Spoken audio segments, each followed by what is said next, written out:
Hey guys, how's it going? All right, I just want to give you guys a little story about what happened to my car a couple days ago.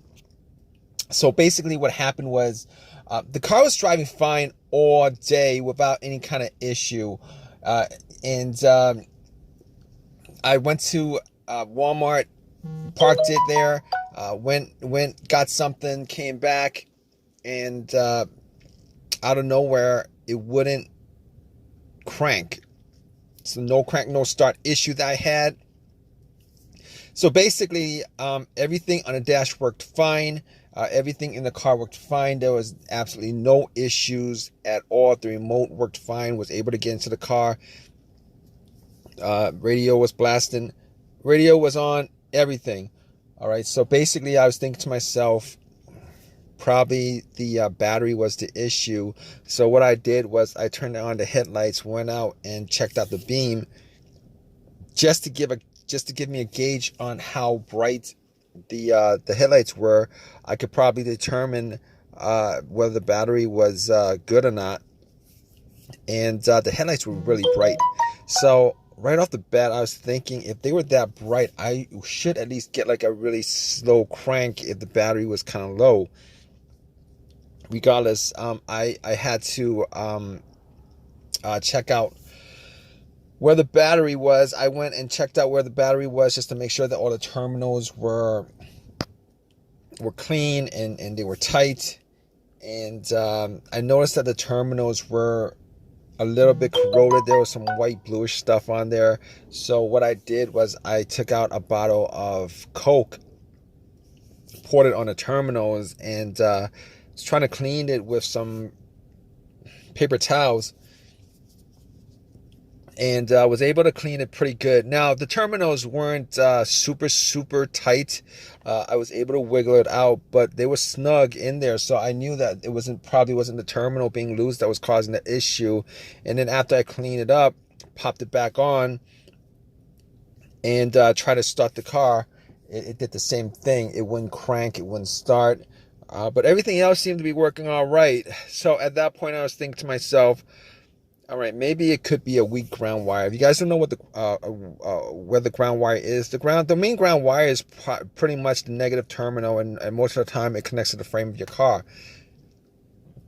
So I checked it just to make sure there's no corrosion, that it wasn't split or anything like that. There was no issues with it.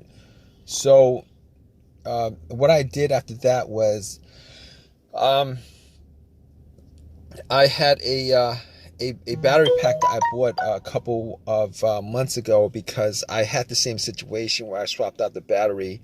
I was hoping that it was the battery, even though I swapped it out, considering I could actually just swap it out, at Walmart. So I actually put the battery pack on there. It was at 100%. Tried to start it, and still wouldn't start. So at that point, I knew it was probably not the battery. And even though, I didn't think it was the alternator, I could probably just at that point rule out the alternator, because if it was the alternator, the car would have at least slow cranked, or I would have been able to start it. And then once I took the battery pack off, it would have just died out. So at that point, I was able to rule out a bunch of stuff. I was able to rule out the battery, the ground cable, and the alternator, even though that probably wouldn't have caused the issue. So after going through that, I was thinking to myself, could it be something? Could it be the car's computer ECU? Because I did see a check engine light on my dash, and that check engine light was there. It's been there for a while, and I believe it was for a O2 sensor issue.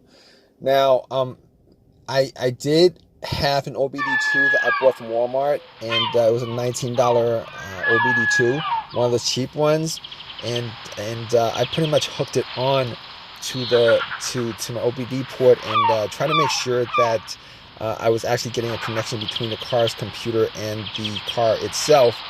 It did scan all the way through. Now, I'm pretty sure that that the OBD2 wouldn't actually pick up anything that would cause a no crank, no start situation for the most part, except if if if the car's ECU, the car's computer was, for some reason separated from the car. For what reason, couldn't communicate with the car. But anyway, regardless, I actually plugged it in. It scanned all the way through. Only code that popped up was the Aux O2 Sensor Code.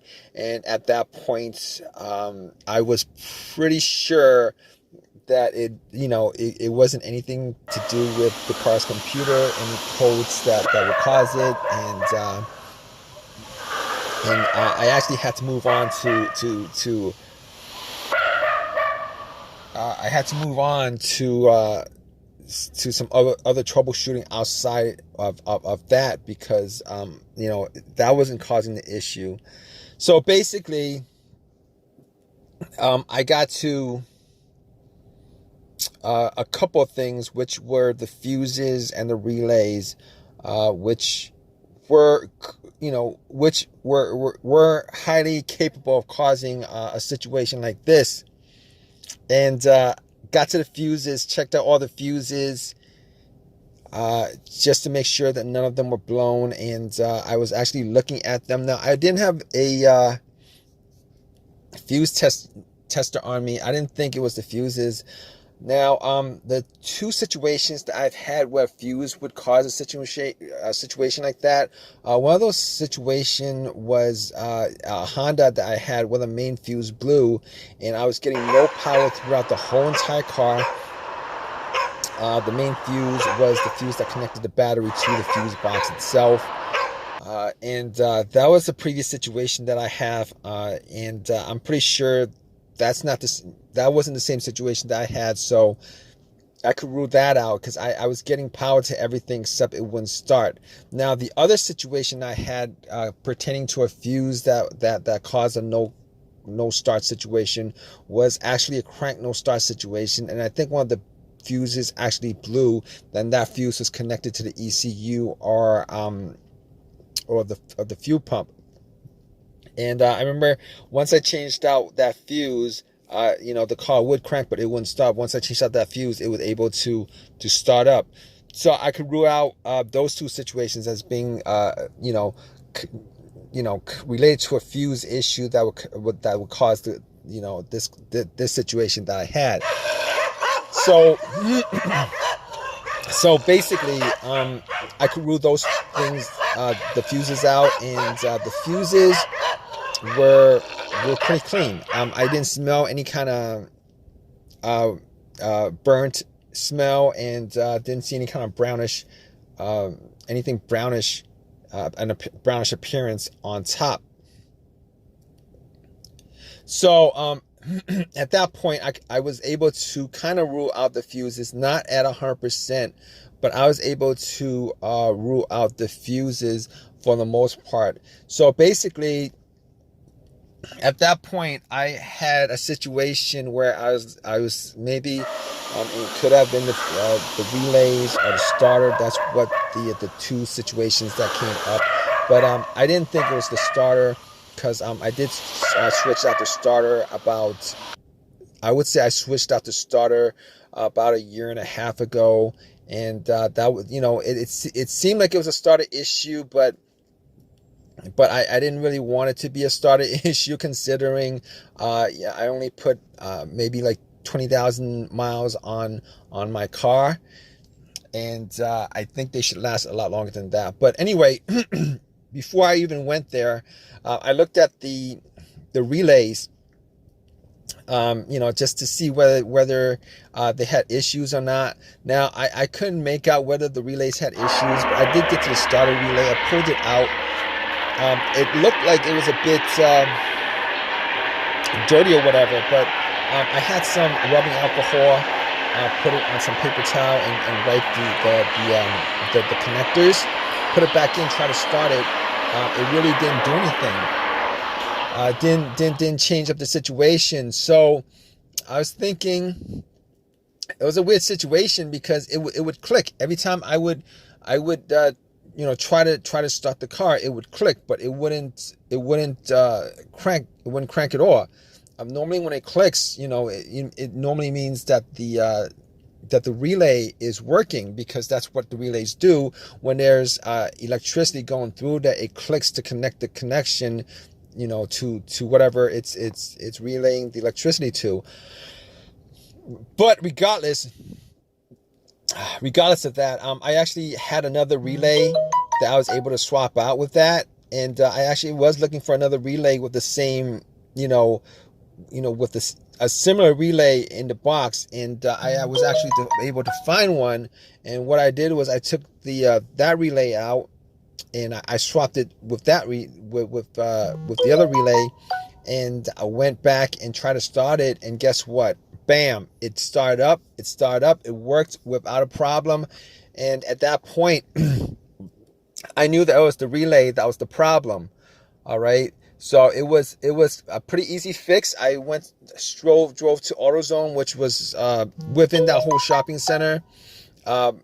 Swapped out the relay, and that was like 3 days ago. Haven't had a situation since. I've been driving the car, turning it on, off, for 3 days. Haven't had that situation at all. So just want to give you guys, just gonna give you guys that story of a quick fix that I had of my car. If you guys are in the same situation, you guys watching this video, hopefully you guys have an easy of a fix as I had on my car. You guys have a comment, leave your comment in the comment section. Please give me a thumbs up. Please subscribe. Like I said, if you guys are in the same situation, just go through the steps that I went through as far as trying to figure out, the situation with my car. And, you guys should be good as far as, troubleshooting and diagnosing your particular problem. Take care.